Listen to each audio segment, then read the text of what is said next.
ఓం నమ శివాయ నమో నారాయణాయ. కార్తీక పురాణం 30వ రోజు. దేవతా వృక్షాలు రావి, మర్రి శనివారం రోజునే రావి చెట్టుకు పూజించడానికి కారణం ఏమిటి?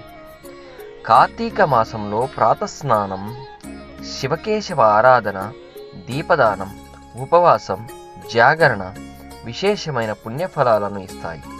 కార్తీక వ్రత ఆచరణ వలన విష్ణులోక ప్రాప్తి కలుగుతుంది. కార్తీకంలో చేసే గోపూజ ఎంతో విశిష్టమైనది. అందుకు కుదరనప్పుడు రావి, మర్రి వృక్షాలను పూజించవచ్చు అని మహర్షులతో సూతుడు చెబుతాడు.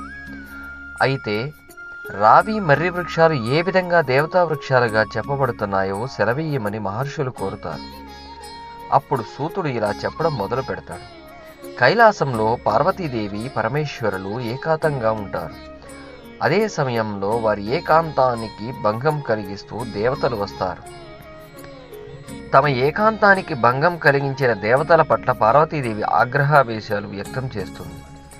దేవతలంతా వృక్షాలుగా మారిపోవాలని ఆమె శపిస్తుంది. దాంతో బ్రహ్మ, విష్ణు, మహేశ్వరులు కూడా వృక్షాలుగా మారిపోతారు.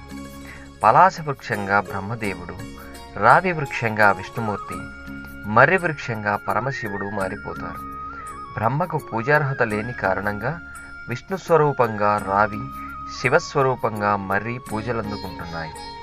రావి వృక్షాన్ని శనివారాలలో మాత్రమే పూజించాలి, ఇతర వారాలలో దాన్ని తాకకూడదు మహర్షులతో సూతుడు చెబుతాడు. రావి చెట్టును ఒక్క శనివారం రోజున మాత్రమే పూజించాలి, ఇతర వారాల్లో దాన్ని తాకకూడదని సూతుడు చెప్పడంతో అందుకు గల కారణం ఏమిటో చెప్పమని మహర్షులు అడుగుతారు. అప్పుడు సూతుడు చెప్పడం మొదలు పెడతాడు.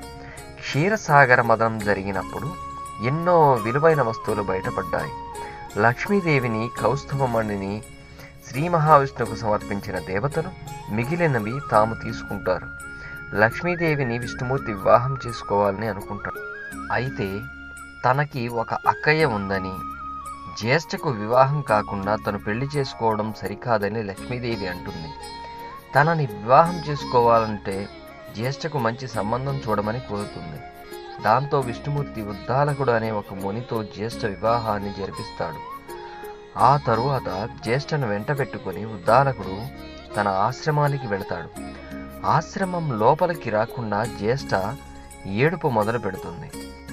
ఆమె ఎందుకు ఏడుస్తున్నది అర్థం కాకపోవడంతో విషయం ఏమిటని అడుగుతాడు.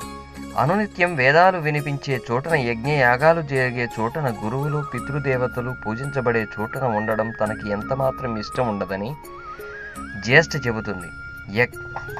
ఎక్కడైతే భార్యాభర్తలు తగవులు పడుతుంటారో, ఎక్కడైతే అతిథులకు అవమానాలు జరుగుతూ ఉంటాయో, పెద్దల పట్ల గౌరవము, పిన్నల పట్ల ప్రేమ ఉంటుందో అక్కడ ఉండడం తనకి ఇష్టమని అంటుంది.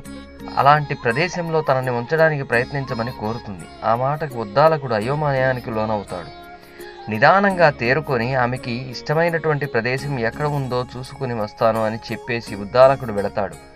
ఆయన కోసం ఎదురు చూస్తూ ఒక రావి చెట్టు మొదట్లో జ్యేష్ఠ కూర్చుంటుంది. ఎంతకాలానికి భర్త తిరిగి రాకపోవడంతో దుఃఖిస్తూ ఉంటుంది. అప్పుడు లక్ష్మీనారాయణులు అక్కడికి వస్తారు. తన అంశావతారమైన రావి చెట్టు మొదట్లో స్థిర నివాసం ఏర్పరచుకొని శనివారం రోజున రావి చెట్టును పూజించిన వారి ఇంట లక్ష్మీదేవి కొలువై ఉంటుందని విష్ణుమూర్తి చెబుతాడు. అందువలనే రావి చెట్టును శనివారాల్లో మాత్రమే పూజించాలని ఋషులతో సూతుడు చెబుతాడు. 30వ రోజు సమాప్తం.